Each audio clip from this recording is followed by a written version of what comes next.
Hello दोस्तों, आपका स्वागत है मेरे चैनल डेविल की कहानियों में। तो दोस्तों, मैं रोज़ाना आपके लिए रोमांचक और कुछ डरावनी कहानियाँ लाता रहता हूँ। इसीलिए प्लीज़ हमें सपोर्ट करें। हमें आपके सपोर्ट की बहुत ज़रूरत है और हमारे चैनल को सब्सक्राइब करें। तो दोस्तों, आज जो कहानी मैं आपके लिए लेकर आया हूँ वो आप सबको बहुत पसंद आएगी। ये कहानी है एक टर्की भूत की, जो कि एक शादीशुदा खूबसूरत लड़की से संबंध बनाने की कोशिश करता रहता है। तो चलिए दोस्तों, इस कहानी को शुरू करते हैं। तो कहानी शुरू होती है रेलवे प्लेटफॉर्म से। कुंभलगढ़ प्लेटफॉर्म नंबर 4 पर लाल बहादुर शास्त्री सुपरफास्ट ट्रेन आकर रुकती है। रात के 12 बज रहे होते हैं। इस ट्रेन में कुछ गिनी चुनी सवारियां ही चढ़ती हैं। ट्रेन के बोगी नंबर 34 में एक नया शादीशुदा जोड़ा भी चढ़ता है। लाल साड़ी में सजी मालिनी बहुत खूबसूरत लग रही थी।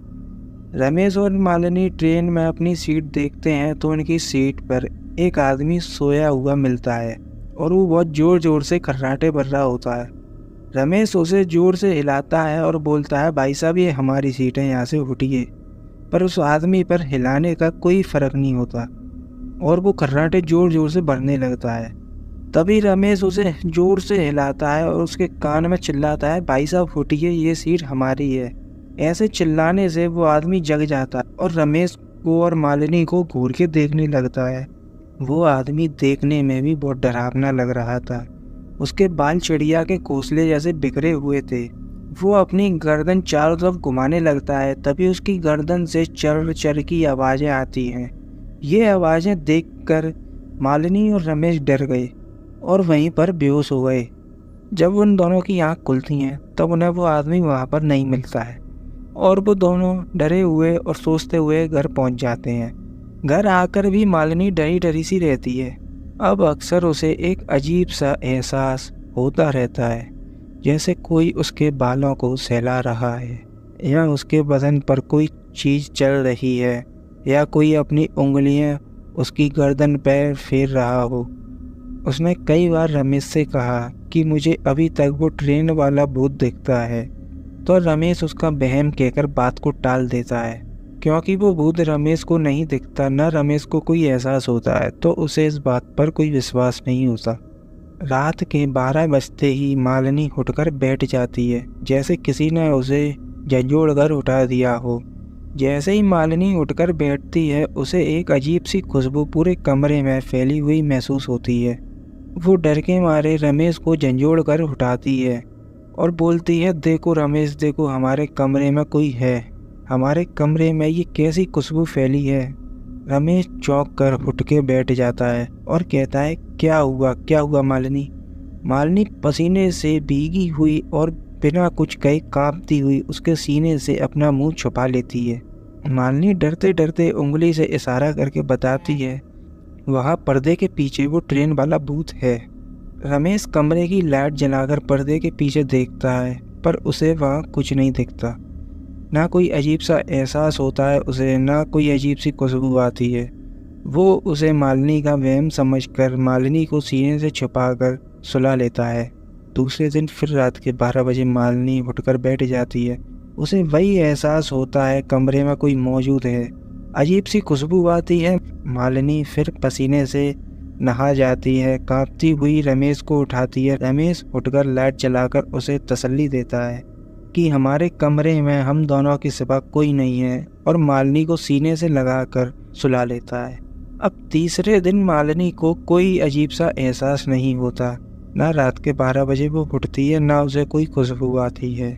इससे मालिनी सुबह बहुत फ्रेश फील करती है और रमेश से कहती है, हाँ आप सही कह रहे थे, ये सब मेरे मन का वहम था।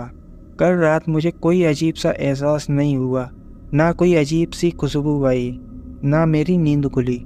रमेश उसे खींचकर गले लगा लेता है और कस के पकड़ लेता है। तुम्हारे पास मैं किसी को आने दूंगा तब ना पगली। मेरे रहते हुए तुम्हें कोई छू भी नहीं सकता। भूत तो क्या, भूत का बाप भी नहीं छू सकता है तुमको। और उसके होठों पर किस करने लग जाता है। दोनों किस करने लगते हैं और थोड़ी देर तक चिपके रहते हैं। तभी रमेश कहता है, लगता है आज तुम मुझे ऑफिस नहीं जाने दोगी। मालिनी शर्मा कर कहती है, चलो हटो, हर वक्त शरारत सूझती है तुमको। अब जाओ ऑफिस जाओ, नहीं तो लेट हो जाओगे।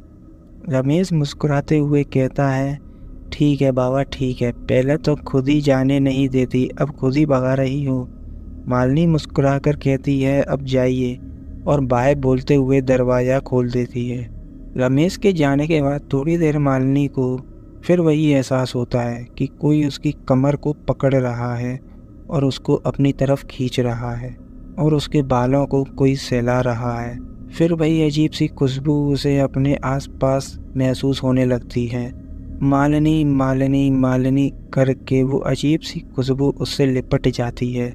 मालिनी उस खुशबू की तरफ खिंची चली जाती है। सुध बुध खोई हुई मालिनी को कुछ पता नहीं चलता ये क्या हो रहा है। वो साड़ी का पल्लू अपनी कमर में खींचकर उस खुशबू की तरफ चली जाती है। दोपहर के 2 बजे के करीब घर की घंटी बजती है। घंटी बजते ही मालिनी को ये खुशबू छोड़कर चली जाती है। इसके जाते ही मालिनी को अपना पूरा बदन टूटा टूटा सा लगने लगता है। मालिनी जैसे तैसे घर का गेट खोलती है तो सामने रमेश खड़ा होता है। मालिनी कहती है, अरे आज तुम इतनी जल्दी कैसे आ गई? रमेश बोला, घर के अंदर भी आने दो यार, बाहर ही सारे सवाल पूछ लोगी क्या? मालिनी कहती है, अरे आइए आइए, और तू पीछे हटकर रमेश को आने देती है। थोड़ी देर बाद मालिनी रमेश से कहती है, रमेश वो अजीब सी खुशबू मेरा पीछा नहीं छोड़ रही है। थोड़ी देर पहले उसने मुझे कसकर पकड़ रखा था। मेरा सारा बदन टूट रहा है। बहुत अजीब सी फीलिंग हो रही है मुझे। रमेश ने कहा, क्या बच्चों जैसी बातें कर रही हो तुम? कोई खुशबू किसी को कैसे पकड़ सकती है? और मेरे अलावा कौन तुम्हें पकड़ेगा? अपनी बीवी को सिर्फ मैं ही पकड़ सकता हूँ। कोई दूसरा देखेगा तो उसकी आंखें निकाल लूँगा।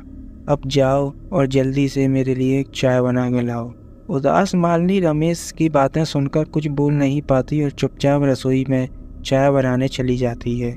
रसोई में जाते ही मालिनी को फिर ऐसा लगता है कि किसी ने उसे खींचकर अपनी बाहों में पकड़ रखा है और कस रहा है। वो रमेश के पास चाय लेकर आती है और रमेश के चाय पीने के बाद मालिनी रमेश को सारी बात बताती है। रमेश उस पर जोर जोर से हंसने लगता है और कहता है, तुम सपना देख रही होंगी, कोई भूत नहीं होता है यार। तुम खुद भी डरती हो और मुझे भी डराती हो। रमेश उसकी किसी बात पर यकीन नहीं करता।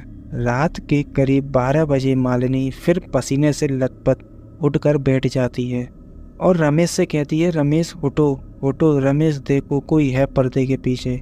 रमेश नींद में बोलता है, अरे यार कोई नहीं है, सो जाओ तुम और सोने दो मुझे। और रमेश उसकी बातों को नहीं सीरियस लेता।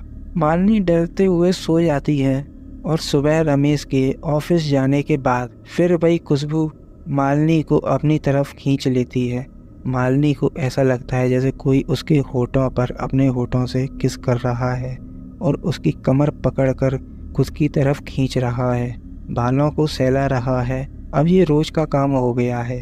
रमेश के ऑफिस जाने के बाद वो खुशबू रोज मालिनी से आकर लिपट जाती है और मालिनी चाहकर भी कुछ नहीं कर पाती है और वो खुशबू अपनी मर्जी से मालिनी के साथ सब कुछ करती है। और मालिनी जब रमेश को ये सब बातें बताती है तो उसकी बातों पर रमेश यकीन नहीं करता क्योंकि उसे कुछ महसूस नहीं हो रहा था। एक दिन रात के 3 बजे मालिनी उठकर पास वाली पहाड़ी पर चली जाती है और सुबह होने से पहले खुद ही वापस आकर सो जाती है। रमेश को कुछ पता नहीं चलता क्योंकि वो गहरी नींद में सोया रहता है और खुद मालिनी को भी कुछ पता नहीं चलता कि वो कहाँ गई थी, सोया रहता है और खुद मालिनी को भी कुछ पता नहीं चलता कि वो कहाँ गई थी। तो दोस्तों, मालिनी आखिर पहाड़ी पर क्यों गई थी और वहाँ पर क्या हुआ था? अगर आप ये सब जानना चाहते हैं तो आप हमारे चैनल को सब्सक्राइब करें और इस कहानी का अगला पार्ट बहुत जल्द आएगा। धन्यवाद।